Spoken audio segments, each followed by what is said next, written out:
everyone, this is Sean. Welcome back to my channel. Press the like button, subscribe, share, comment. I'm always looking forward to the dialogue. I'm always looking forward to reading your comments.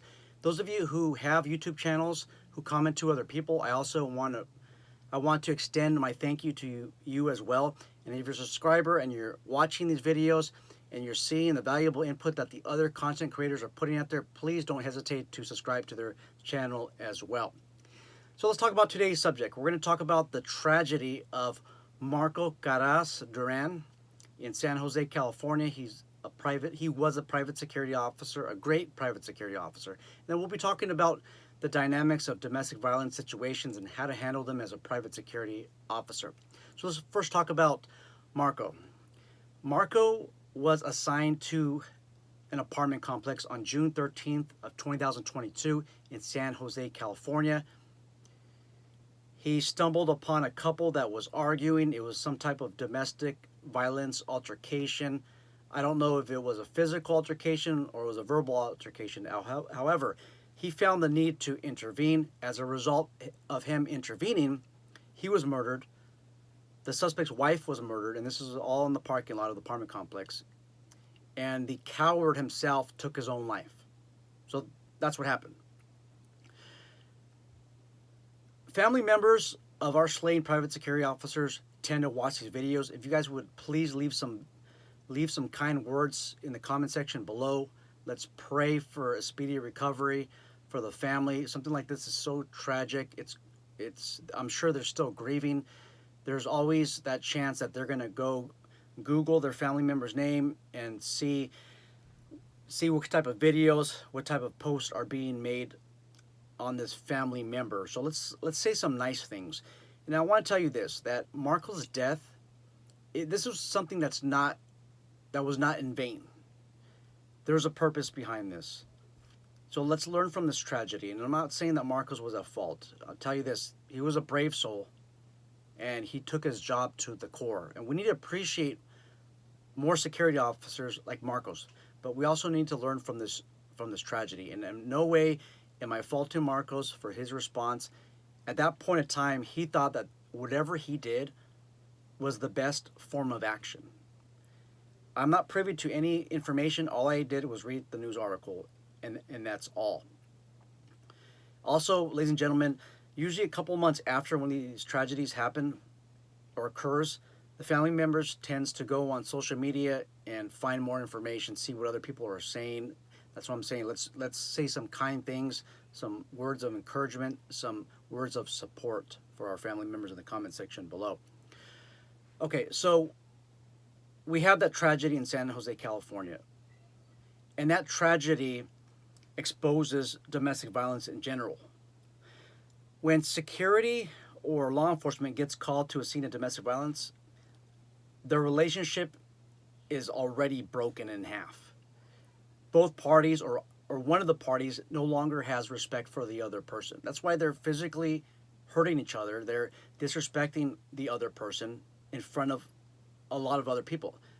This coward that took his wife's life and that took the security officer's life did so in an open parking lot with 6 of their children present. Think about this.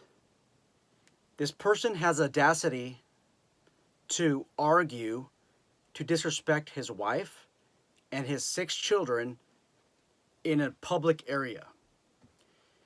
Somebody that has audacity to do that, do you think that they're going to respect you as a private security officer?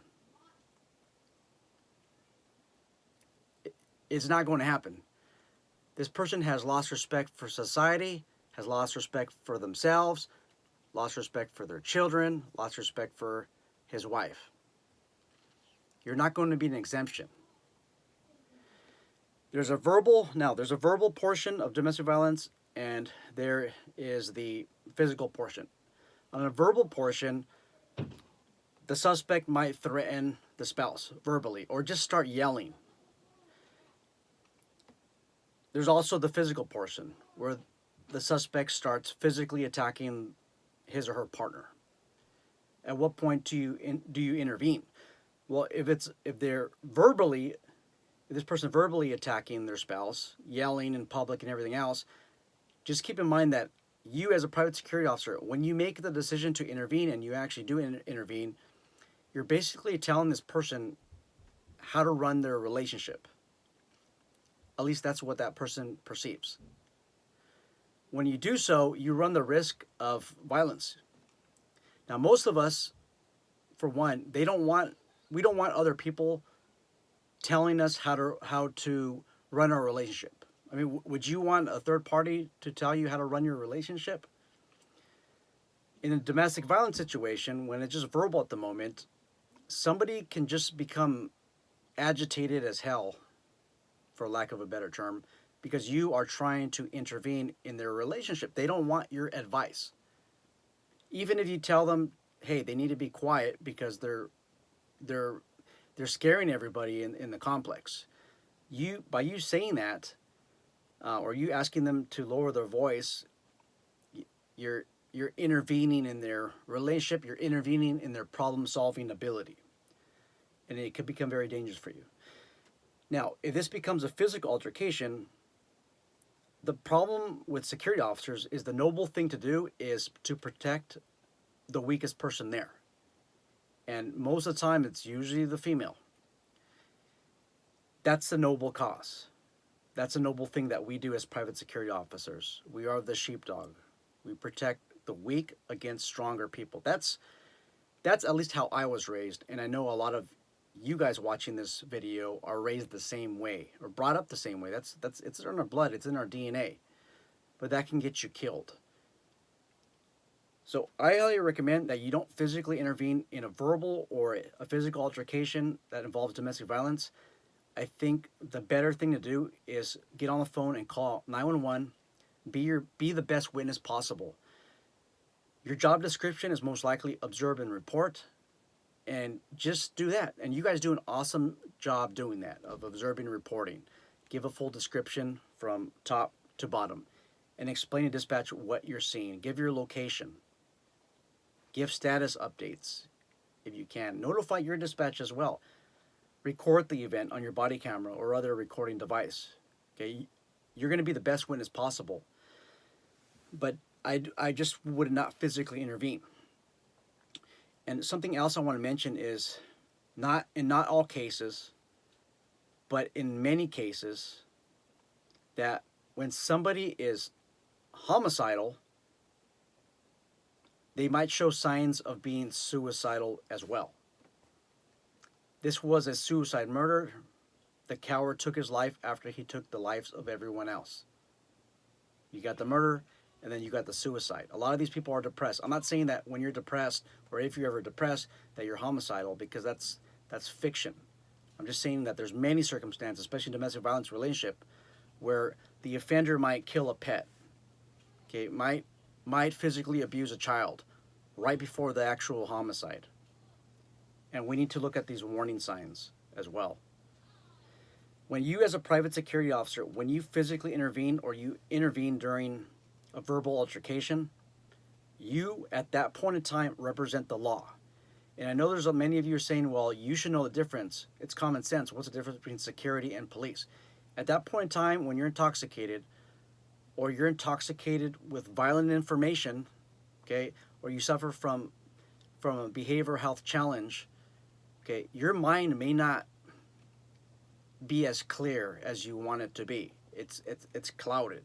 So that security officer from far away can look like a police officer. And many times the killing or the shooting occurs when somebody that represents the law, and that's even those of you who work private security, if you're in uniform, you have your equipment on, whether you have a gun or not, you represent the law, at least to that community, that private community. When you attempt to intervene, that's the point in time when this offender is going to decide whether or not to kill you, to kill another person, or to kill themselves. That's the point of time. And they're waiting for that moment when somebody of the law intervenes. Guys, try your best not to get involved. Maybe if somebody's actually being killed, that's a moral decision that you have to make. But if they're being slapped, punched, hit, most of the time this type of battery and assault, it's usually not life-threatening, You have time to observe and report. But once you intervene, the seconds, or the, not the seconds, but the clock or the timer, there you go, the timer is starting. That person might be asking for a suicide by security incident or suicide by cop. I actually did a video on suicide by security. If I find that video, I'll leave a link in the description box below. But that's the conflict resolution for this person who can't resolve his or her own problem. You're going to resolve the problem for them. You being security. Doesn't matter if you're unarmed or you're armed. If you're unarmed, you might become a hostage. Well, if you're armed, you could be a hostage too if you don't make a decisive action right away. But I just think it's a bad idea to get involved in a domestic violence incident. Guys, even with law enforcement, these types of calls demand at least 2 officers, sometimes 4 officers, sometimes 8 officers. And most of the time you're working these posts by yourself. And most of the time when there's a lethal force encounter, so let's say somebody's presenting a knife or a bat or some type of other blunt instrument. Okay, most of the time there's a police officer that has a lethal force option and a less lethal force option. You, on the other hand, you're technically stuck with a lethal force option, because if somebody presents a knife or a bat at you, you don't present a taser, because a taser, well, you're not supposed to present a taser. Obviously, you can do what you want, follow your company policy, but you never want to take a taser to a baseball bat or a knife fight or a gunfight. Okay, you want to have some level of higher force that's available to you. There's more options available to police. Like I said, you have the lethal option and the less lethal option. You're really stuck with lethal if you're armed security. If you're unarmed, you have less options, and that just gives you more of a reason to observe and report from the safest distance possible. So once again, we want to acknowledge the loss of Marco Carral Duran. Thank you to his family for his sacrifice. Had it not been for his death, his tragic death, then I wouldn't be making this video right now. Maybe in a couple years from now, maybe in 8 months from now, but this is just something that we really need to talk about. Let me know what you guys think about about domestic violence incidents. Should you intervene as a private security officer? Have you ever intervened? I also did a video not too long ago where 2 private security officers detained wrongly the victim, and the victim happened to be male. This company could possibly have civil charges against them. Criminal, I don't think so, but you have false imprisonment. So you got to just be careful. And as soon as I find the video, I'll leave you a link in the description box below. Looking forward to you guys' input. Please, please, please be safe out there, you guys. Take care.